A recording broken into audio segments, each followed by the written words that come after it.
Hello ladies and gentlemen, welcome to another episode of the Rifle Church channel. Today I want to talk about my shotgun. There are many shotguns out there, but this one is mine. And this one is the Mossberg Model 590. Now the reason why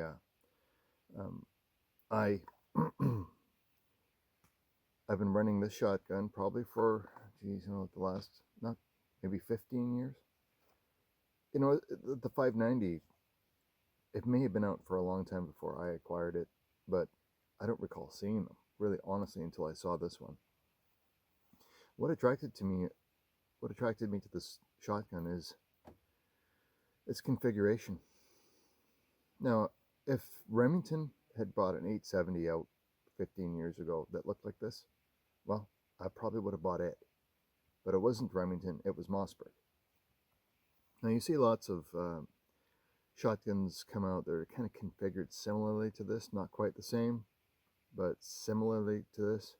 But they're usually from places like, Norinco copies of the 870 or, lots of Fatsan or, made in Turkey shotguns. And I'm not convinced by them.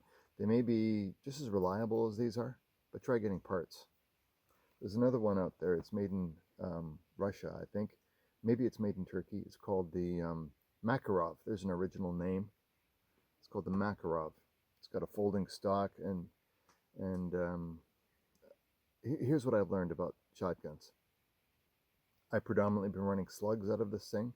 I usually round, maybe 100 slugs out of the shotgun every year, so that's around 1,500 slugs that I've run through this shotgun. Now, of course, I've shot grouse and stuff like that with the shotgun using BBs or pellets.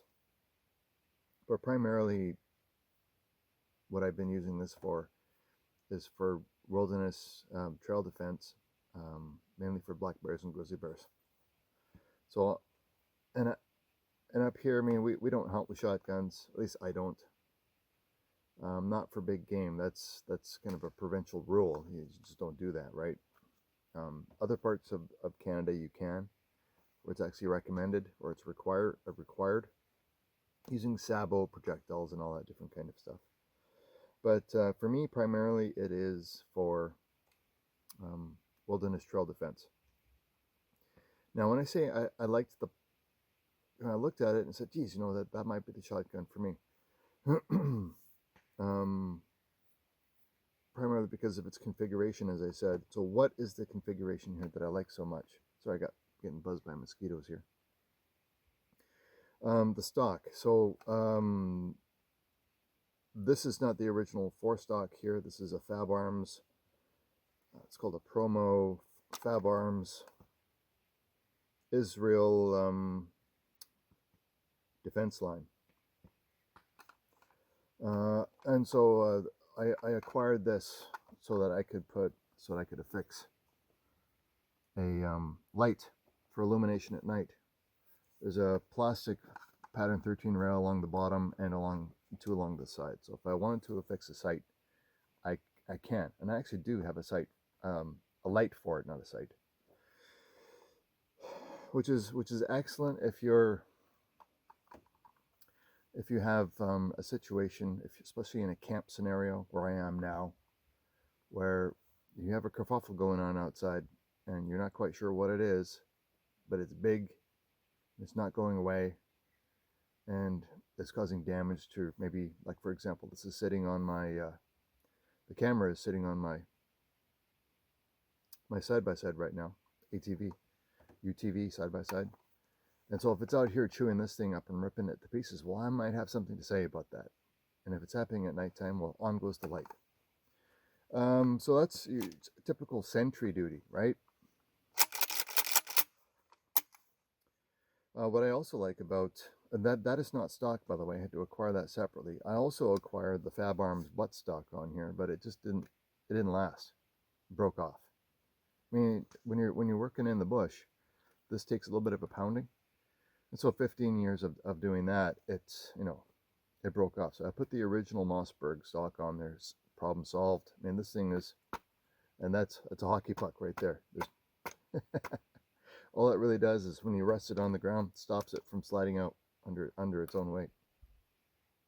The other thing I liked about this shotgun was the sights. Now I'm filming this whole thing on my phone, guys, so this is kind of a, I'm just making it up as I go here. But you can see the high-vis front sight right there. High-vis front sight and a beautiful ghost ring sight. And the truth of the matter is that whenever I'm shooting this thing, it's at ultra close range. I've never even adjusted the sights. It's as it came from the factory. But there's a couple of nice protective ears on here. Nice big open battle sight. Okay. It's perfect, and the paint that's on this front sight right here, it's never worn off. Whereas the bluing around the front blade is all worn off from use, but the paint is good, and it's great in a relatively low light conditions. It just boof. And we're not talking about a precision shotgun here. I'm shooting from here to there. The slugs that I'm using are 3-inch Magnum, and they're unpleasant to shoot. Now I would say that right now I've got 2 3/4 inch, but this the chamber on this is capable of 3.5, I think. Hang on here. No, up to 3-inch shells. So when I'm in the field, I'm running 3-inch Magnums. So what that really means is that you just gotta, when you're shooting this thing rapid fire with 3-inch Magnums, let me tell you, you're not having a good day. But the intention is to, at the end of that terrible circumstance, whatever it may be, is that you're actually walking away from it, not being carried away in bits and pieces in a bag. Do you know what I mean? So I'll forego that.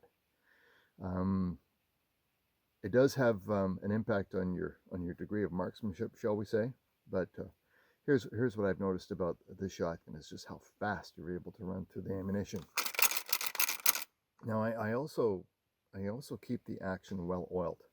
The internals in here have a nice coating of CLP, and it's nice and slippery. In fact, everybody that runs this shotgun comments as to how smooth it is compared to theirs. Now, there's a couple of reasons for that, and it's because of my maintenance regime, and it's also because the amount of ammunition that I put through the shotgun.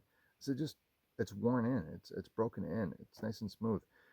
Very few people seem to be running shotguns that are worn in.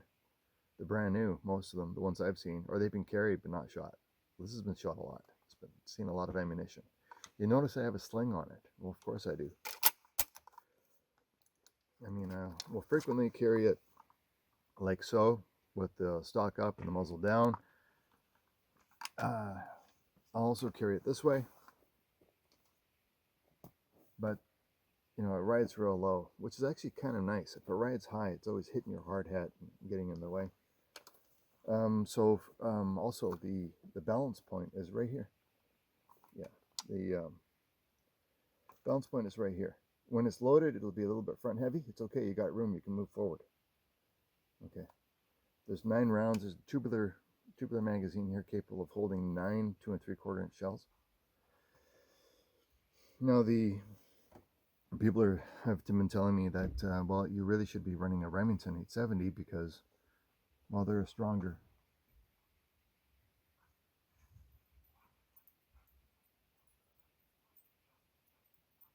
They're a stronger action because the action is made of steel. That may be true, but I'm at least saving a little bit of weight here with the Mossberg because it's aluminum. Now, so the so far as any kind of a concern, I don't have any. Primarily because the locking lug actually bolts into the barrel. There's one locking lug that sits at the very top of the bolt, and it lugs, and so the barrel sleeves into right about here into the action. And I'm not concerned about that because of the, see, that's where the lug fits into, in the barrel. so no problem there. It's plenty strong enough.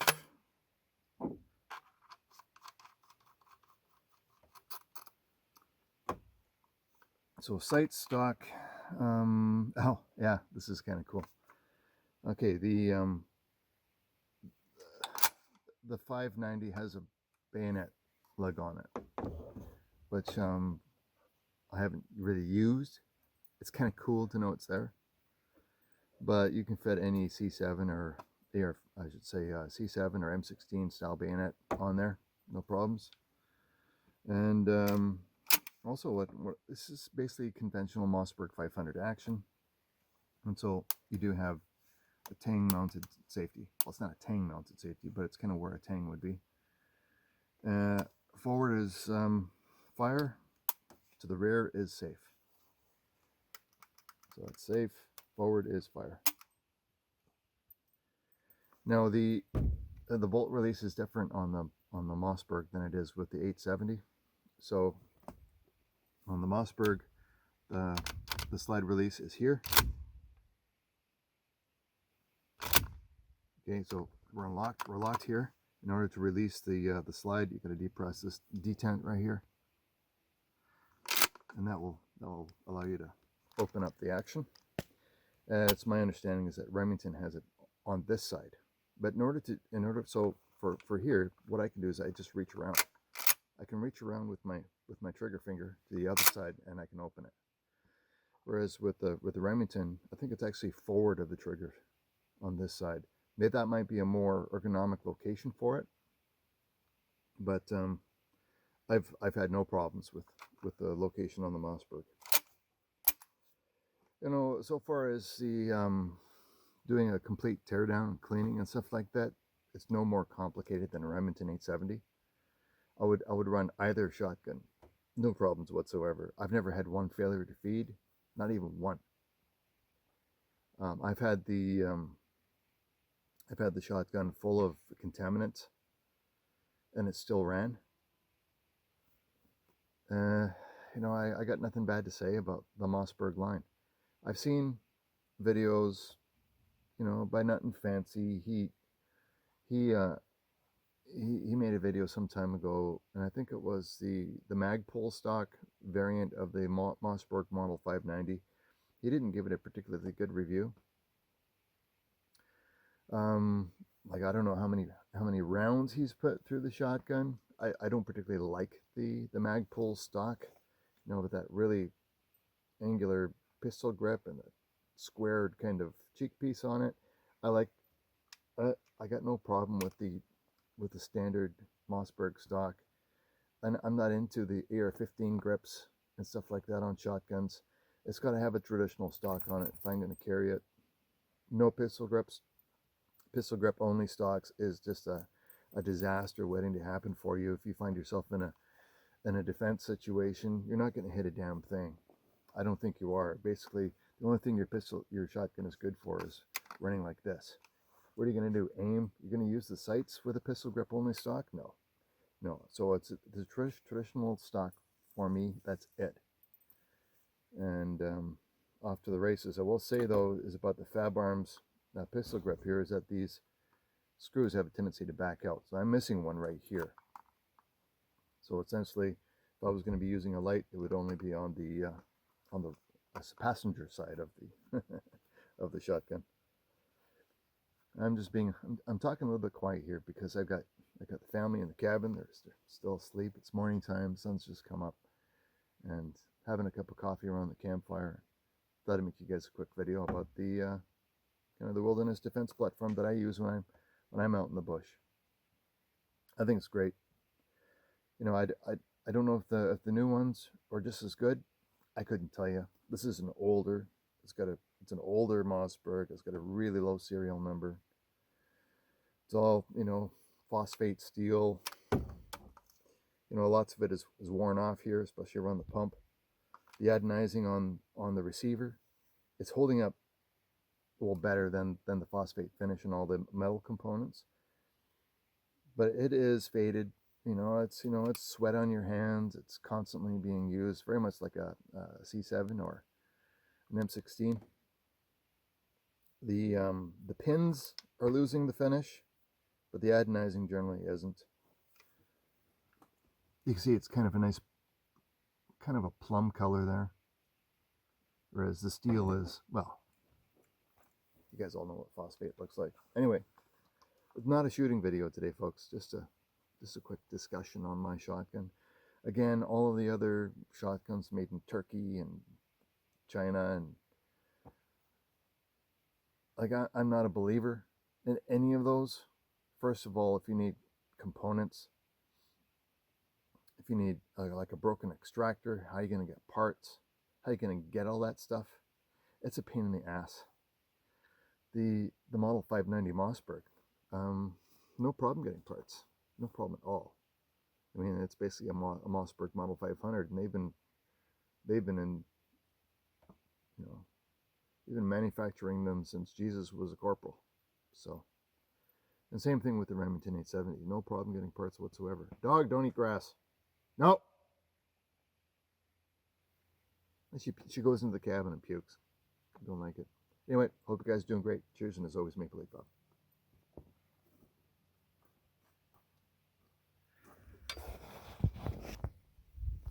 Don't eat grass.